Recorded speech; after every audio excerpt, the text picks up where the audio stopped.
Bienvenue dans cette vidéo où on va voir 15 raisons pour faire des matchs de tennis. Salut, c'est Fab de progressetennis.com, donc je suis ravi de retrouver dans cette vidéo. Mais avant de commencer, pensez à vous abonner et cliquer sur la petite cloche pour recevoir des notifications pour les prochaines vidéos, comme l'ont fait plusieurs milliers d'abonnés qui ont suivi cette chaîne de tennis. Alors donc je suis Fab, je suis moniteur de tennis depuis 1992 et donc je suis là pour vous partager des conseils donc pour votre tennis. Donc j'ai listé en fait les 15 raisons pour se motiver à faire des matchs de tennis. Alors donc ces derniers temps j'ai remarqué que les tableaux étaient de plus en plus pauvres en joueurs. Donc il y a une désaffection, il doit y avoir un petit décalage vers le paddle, et encore le paddle c'est pas non plus au niveau des joueurs de compétition énorme, il y a à peu près un millier, mais c'est vrai que certainement les joueurs de seconde série sont pas mal attirés par ce nouveau sport là. Et donc dans les tableaux, je trouve qu'il y a un petit peu moins de monde, les tableaux sont un petit peu moins fournis, ils montent un petit peu moins haut en classement aussi. Et donc je me suis dit, mais qu'est-ce qui peut motiver les gens pour faire des matchs de tennis? Alors je vous ai listé 15 points. Alors le premier point, ça va être simplement de rencontrer d'autres joueurs, parce que souvent on se limite à quelques partenaires d'entraînement, donc soit de notre groupe, soit quelques partenaires individuels qu'on va appeler pour pouvoir jouer. Mais on va vite faire le tour dans son club. Et finalement, jouer toujours un peu les mêmes joueurs, rencontrer un petit peu les mêmes têtes. Donc là, c'est l'occasion de voir d'autres joueurs. Alors, il n'y a pas dans le lot, c'est sûr que des fois, il y a des bons connards. Mais bon, il n'y a pas que ça non plus. Des gens qui sont très sympas, avec qui on sympathise, et puis avec qui j'ai pu récupérer, échanger en tout cas les coordonnées, pour pouvoir s'entraîner en dehors de notre club, l'inviter à jouer dans notre club ou aller chez lui pour voir un petit peu d'autres joueurs. Ensuite, grâce à cette variété de joueurs, on peut avoir une variété de jeux, c'est-à-dire que souvent, quelques partenaires d'entraînement, ils vont jouer toujours de la même manière, donc on va se connaître par cœur, et donc on va se neutraliser l'un l'autre, et finalement ça va finir par faire des matchs un petit peu pourris, ou des matchs d'entraînement en tout cas un petit peu pourris à la longue, et surtout on ne s'adapte pas du tout à différents types de jeux. L'avantage du tennis, c'est que c'est extrêmement varié au niveau tactique, et donc du coup on peut rencontrer des tas de styles de jeu, des punchers, des défenseurs, des attaquants de fond de court, des attaquants de filet, des tas de possibilités, avec chacun ses qualités, chacun des qualités de main, chacun des qualités techniques, physiques, ainsi de suite. Et donc l'avantage de faire des tournois, c'est de voir d'autres systèmes de jeu et de pouvoir ensuite s'adapter justement. Parce que en fait, la définition même de l'intelligence, c'est justement de s'adapter à son environnement et d'interagir avec tout son environnement. Et son entourage du coup également. Alors donc avec l'histoire des écrans qui envahissent un petit peu la vie, alors les gens sont un petit peu connectés au niveau numérique, mais du coup déconnectés du monde physique. Et l'humain n'est pas fait pour ça. Donc du coup, c'est une bonne solution d'augmenter son intelligence justement en se confrontant à des environnements qui sont différents, des entourages qui sont différents, avec des jeux qui sont différents. Alors dans le même style, il y a aussi les variétés des conditions de jeu. Donc avec le soleil, le vent, le terrain qui est orienté d'une certaine manière par rapport au soleil, il y a le bruit qu'il peut y avoir dans certains clubhouse, les voisins du style un terrain de foot ou choses comme ça, ou d'autres sports qui sont à côté qui font d'autres bruits, ou des skateparks, je ne sais quoi. Et donc, le fait de changer de lieu, d'aller dans des clubs différents, ça va changer nos conditions. Et donc, ça va augmenter notre adaptabilité, et donc notre intelligence finalement intrinsèque. Ensuite, en quatrième, vous avez le fait de sortir de sa routine. Effectivement, quand on a des entraînements, on se dit, bon, mardi 20h, j'ai entraînement avec un tel, ça devient un peu un ronron continuel, et puis on se dit, bah, si je le rate, c'est pas grave, la semaine prochaine, de toute façon, j'ai un nouveau entraînement. Et donc, du coup, on s'installe dans une routine, on n'est plus tellement acteur, on est consommateur, et donc, ça aussi, c'est un peu dommageable. Et donc, le fait de sortir, de faire des matchs d'équipe ou de tournoi, je veux dire, ça va nous faire sortir de notre routine et puis un peu de redonner une petite motivation, se dire ah là j'ai un match à ce moment-là, il va falloir que je me le prépare, donc un petit peu de physique, je vais faire attention à mon alimentation, je vais venir m'entraîner, je vais jouer avec un tel et un tel, et donc du coup ça va un petit peu rebooster, augmenter un petit peu votre motivation, parce que vous allez avoir un but qui va être défini, et vous avez du coup une fois que pour s'inscrire à un tournoi, on a un peu l'obligation, ah là je me suis inscrit, ça y est, je peux plus retirer, bon après on peut toujours se désister, mais bon c'est pas forcément très courageux. Et donc, ça permet de tout ça, de vous obliger à sortir d'une certaine routine qui fait qu'après la motivation elle va risquer de baisser. Alors, ça permet aussi donc du coup d'éviter de procrastiner. C'est un petit peu lié au point au précédent, c'est-à-dire que quand on veut, on n'a pas un entraînement régulier, on ne fait pas l'effort d'appeler les copains pour pouvoir taper la balle, de faire l'effort de réserver le cours pour pouvoir jouer. Et du coup, on laisse un peu tomber. Ah, j'ai la flemme, ah, je suis fatigué, ah, j'ai du boulot, ah, machin. Et du coup, finalement, ça tombe comme un soufflet. Et puis du coup, la motivation va effectivement baisser. Donc, le fait de s'obliger à s'inscrire à un tournoi ou s'engager à un match d'équipe, je dis bien s'engager, pas dire ouais je veux jouer en équipe, mais finalement laisser tomber, c'est on s'engage à faire un match d'équipe avec son club, du coup ça va nous booster et nous éviter de procrastiner et donc de rester à rien faire.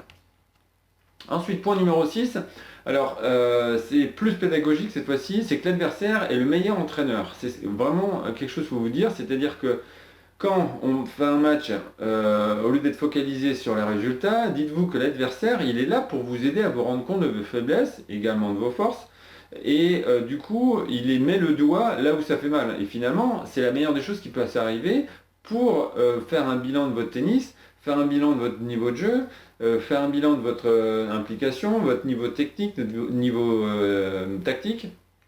Et en fait, il est là pour vous embêter, vous poser des problèmes et justement voir là où vous devez progresser.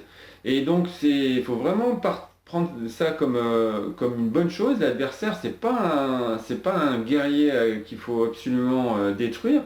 Il faut se dire qu'il va nous aider nous-mêmes à progresser en fait. Ensuite, point numéro 7, c'est s'obliger à se challenger et trouver des solutions. Effectivement, l'adversaire va nous poser des problèmes, mais si on reste focalisé sur les problèmes, à râler sur les problèmes, le fait que il nous a fait un coup merdique, il nous a fait un rond qu'on n'aime pas, il nous a fait une amortie et on n'aime pas y aller, enfin bon, il est là de toute façon pour vous poser des problèmes, vous lui en posez aussi, donc vous aidez votre adversaire également à progresser finalement, et donc ça va vous obliger donc à être en recherche de solutions. Et le meilleur moyen d'être en recherche de solutions, c'est de se poser la question, qu'est-ce que je peux faire pour que ça aille mieux? Qu'est-ce que je peux corriger pour pouvoir répondre à cette situation? Qu'est-ce que je peux faire pour que finalement la situation se retourne? Et pas être là focalisé sur les problèmes à se lamenter, mais être en recherche, faites un Google interne là, qui va vous obliger à chercher dans vos ressources, à vous adapter, à repenser à des choses que vous avez faites par le passé qui ont marché, à évoluer finalement tout simplement, à vous changer en fait pour pouvoir trouver des solutions. Vous avez le point numéro 8, c'est aller dans le combat et donc faire jouer l'orgueil et puis jouer dans la réaction. En fait, je trouve qu'il n'y a rien de pire que d'être inerte et puis de jouer comme ça en s'en fichant complètement, et c'est ce que font beaucoup les joueurs laser. Oh là, je suis là pour m'amuser. Ouais, mais le problème c'est qu'on voit très bien ce qui se passe, les joueurs de loisirs, et très vite ils vont abandonner l'activité parce qu'ils ne voient pas d'évolution.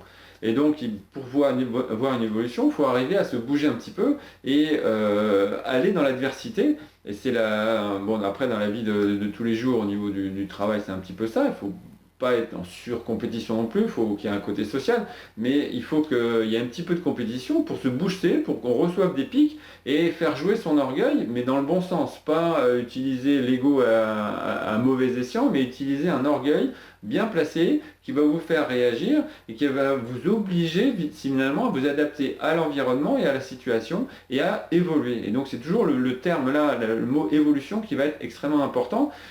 Parce que si on n'évolue pas, en fait on fait du surplace et finalement on recule. En point numéro 9, c'est se lancer un défi à soi. Alors se lancer un défi, c'est extrêmement important. Notre cerveau, il est joueur. Il faut donc lui lancer des défis, lui donner des challenges, le booster, le bousculer et pas tomber dans une routine. Parce que sinon là, on tombe dans n'importe quoi.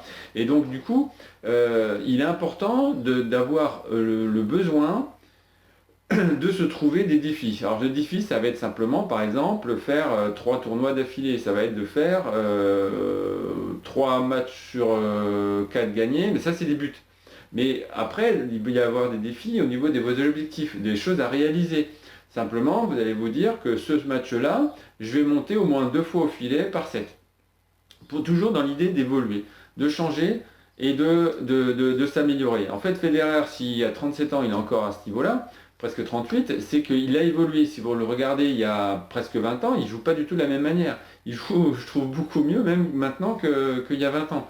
Parce qu'il a évolué. Il a été toujours dans une démarche de progression, de se dire qu'il n'est pas parfait et qu'il va évoluer sans arrêt, modifier des choses, regarder sur ce que font les adversaires, peut-être les copier ou en tout cas essayer de faire mieux et puis de s'adapter, de contrecarrer, trouver la solution.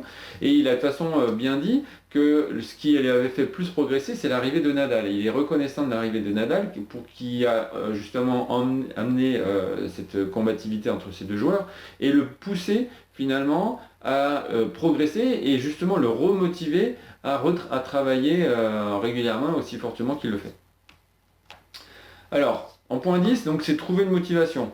Parce que donc dans cette recherche d'évolution, vous allez devoir travailler de nouvelles choses. Moi par exemple à 46 ans je me suis mis à faire un revers à une main. J'avais toujours un revers de main, j'avais vers 30 ans et 38 ans j'avais essayé de le passer à une main mais j'ai pas tenu juste 3 mois, j'ai pas été assez persévérant. Et je sentais que avec le physique un petit peu moins rapide, les déplacements un peu moins rapides, j'avais un petit peu plus de facilité avec une main pour pouvoir jouer et redonner du rythme.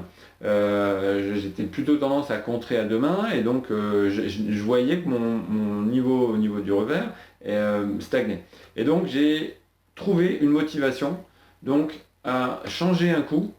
Donc du coup, ça m'a amené à le travailler. Quand on le travaille, on progresse. Quand on progresse, du coup, c'est l'effet boule de neige qui se met en place, un cercle vertueux. Et donc, la motivation va augmenter. Et du coup, ça m'a emmené un nouveau défi, une nouvelle motivation et une nouvelle évolution, et qui fait que ça m'a reboosté en fait pour continuer la compétition et puis essayer de me maintenir à mon meilleur classement possible. En 11, combattre les freins. Effectivement, le tennis c'est un sport bien psychique et donc il y a des tas de problèmes psychologiques qui peuvent arriver. Il y a des tas de peurs, il y a des tas de stress, mauvais stress. Par contre, il faut le transformer en bon stress. Le stress c'est important, il ne faut pas dire qu'il ne faut pas être stressé, il faut en avoir un petit peu de stress pour activer tout le système sanguin. Et donc, du coup, vous avez tout un tas de... C'est une manière, en fait, de se connaître soi-même et d'évoluer, de changer, de progresser, de se connaître et finalement de continuer cette évolution permanente qui fait que vous allez donc apprécier ce que vous êtes. De toute façon, il n'y a pas de choix, il faut s'accepter comme on est et se dire que de toute façon on peut changer, à n'importe quel âge on peut changer. On a notre caractère de fond, mais il suffit de se dire clairement la chose, c'est qu'est-ce que je veux changer, comment je veux être pour déjà enclencher un système qui fait que vous allez évoluer. Et donc du coup par exemple ça peut être sur certains cas.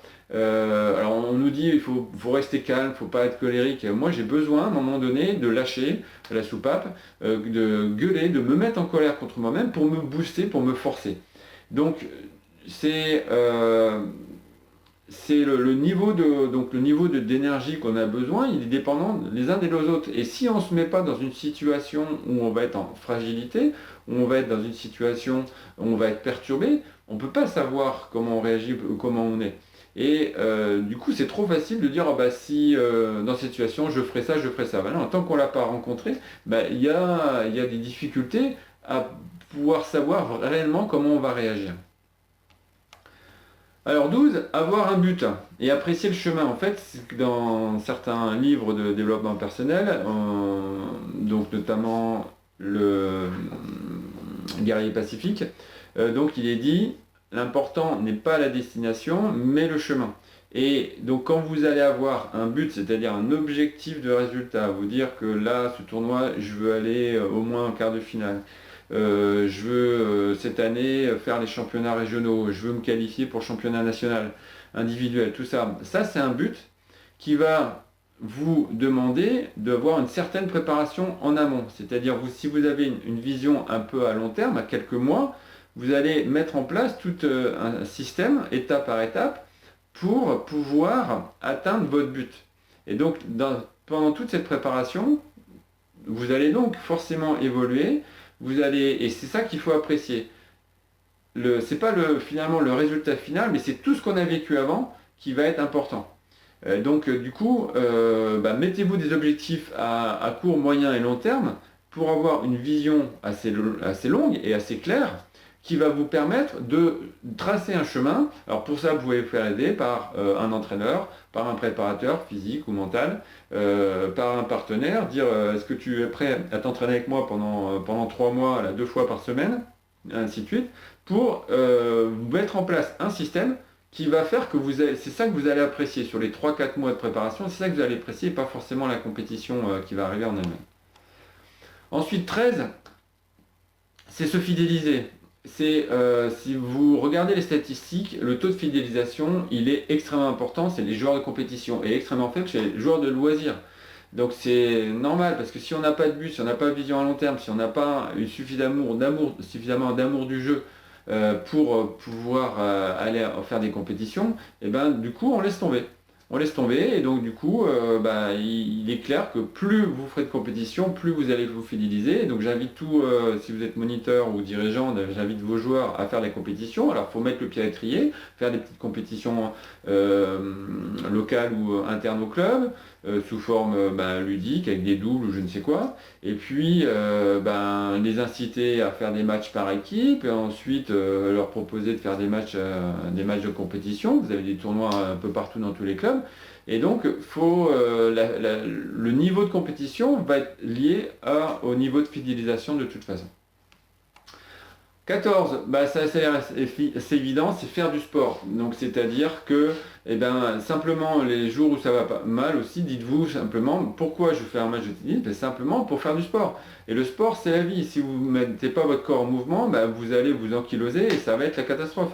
Vous allez prendre du poids, vous allez avoir des articulations qui sont rouillées, vous allez être raide comme des piquets. Si vous ne faites pas de sport, ça veut dire que vous ne respectez pas votre corps. Donc le but de faire de la compétition, c'est faire du sport à un peu plus haute dose. Alors attention de ne pas être en surpratique et d'arriver à des blessures à cause d'une certaine saturation, mais ça vous oblige justement à connaître votre corps et à l'écouter notamment.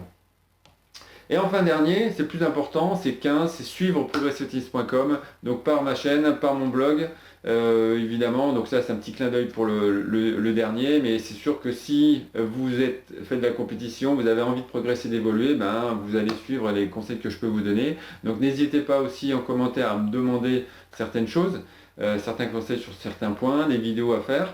Et puis je vous invite aussi, puisque ça fait quelques années que je fais ça et que j'ai fait une 130-140 vidéos pour l'instant, et mon blog une bonne 50aine d'articles, ça prend des heures et des heures et des heures, des centaines d'heures. Donc si vous voulez faire un don, donc c'est à paypal.me/proc10. Voilà, seulement quelques euros, mais ça me motivera donc à continuer parce que c'est des heures et des heures. Une vidéo comme ça, c'est 3 heures de travail entre la préparation, le tournage, la préparation du matériel, le montage, découper les séquences, l'uploader ensuite sur YouTube, faire la promotion ensuite sur les réseaux sociaux. Tout ça, c'est 3-4 heures de boulot pour une vidéo, donc ça me permettra de me récompenser. Allez, je vous dis à bientôt et pour une prochaine vidéo. Ciao! Et n'hésitez pas à vous inscrire à mon blog pour recevoir 52 fiches gratuites, ou vous abonner à ma page Facebook, ma chaîne YouTube, mon compte Twitter, le compte Instagram, ou à m'écrire par mail. À bientôt!